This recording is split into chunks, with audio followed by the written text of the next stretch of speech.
महाराष्ट्राच्या शेतीमधून लाखो नाही, अगदी करोडचा एक्सपोर्ट बिझनेस बिल्ड होऊ शकतो. थोडं थांबा, ऑपॉर्च्युनिटी काय आहे आणि कसं करायचं? महाराष्ट्रातून वॉटरमेलन एक्सपोर्ट. महाराष्ट्र हा लार्जेस्ट वॉटरमेलन प्रोड्युसर्सपैकी एक आहे.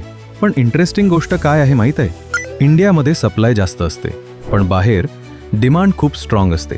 Middle east, Europe, south east Asia. दर समरमध्ये हेवी इम्पोर्ट डिमांड येते. इम्पोर्टर्स ॲक्टिव्हली रिलायबल सप्लायर शोधत असतात. Supermarkets, hotels, juice brands, fruit distributors आणि फ्रेश प्रोड्यूस इम्पोर्टर्स सीझनल बल्कमध्ये वॉटरमेलन खरेदी करतात. आणि बेस्ट पार्ट, ही डिमांड रिपीट होते, प्रिडिक्टेबल असते. Top export markets UAE, Qatar, Oman, Maldives, Bangladesh. इंडियामधून शॉर्ट ट्रान्झिट रूट्स असल्यामुळे लॉजिस्टिक्स इझी आणि फास्ट राहतो. आता मेन पॉइंट, प्रॉफिट कसा होतो?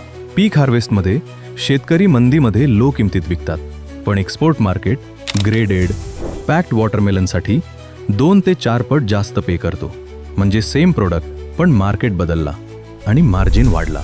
जर तुम्ही ट्रेडर असाल, ॲग्री बिझनेस ओनर असाल, कमिशन एजंट किंवा सप्लाय चेनमध्ये असाल, तर हा स्केलेबल सीझनल एक्सपोर्ट मॉडेल आहे.